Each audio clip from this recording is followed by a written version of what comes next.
मुलींच्या मोफत उच्च शिक्षणाची घोषणा करून 4 महिने उलटले असले तरी त्याची अंमलबजावणी काही झालेली नाही। त्यामुळे तात्काळ त्याची अंमलबजावणी व्हावी यासाठी विरोधकांनी सरकारला लक्ष करायला सुरुवात केली आहे। राष्ट्रवादीच्या महिला प्रदेशाध्यक्ष रोहिणी खडसेंनी तर उच्च आणि तंत्र शिक्षण मंत्र्यांना थेट बदाम पाठवायची तयारी केली आहे। मुख्यमंत्री एकनाथ शिंदे यांच्या वाढदिवसाला म्हणजेच 9 फेब्रुवारी 2024 ला राज्याचे उच्च आणि तंत्र शिक्षण मंत्री चंद्रकांत पाटील यांनी मुलींना मोफत उच्च शिक्षण दिलं जाईल अशी घोषणा केली होती।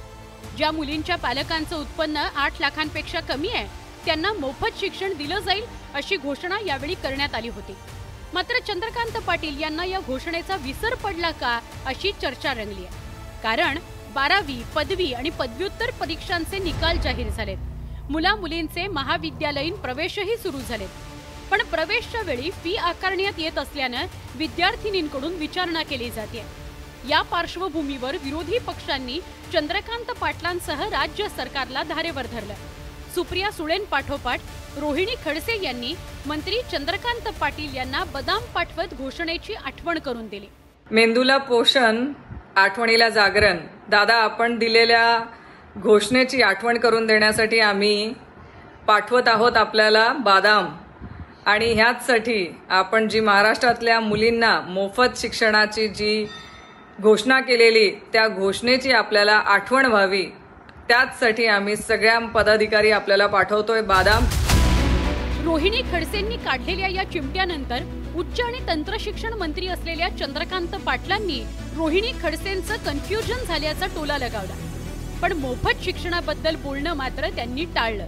रोहिणी खडसे म्हणजे बदाम पाठवणार आहे आम्ही।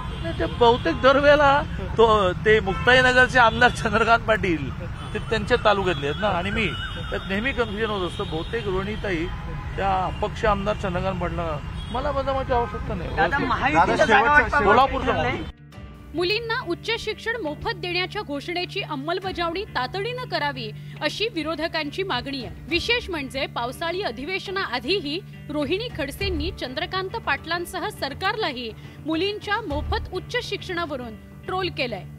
त्यामुळे आता यावर अधिवेशनात काही निर्णय होणार का हे पाहणं महत्त्वाचं ठरणार आहे। Bureau report, news 18 Lokmat.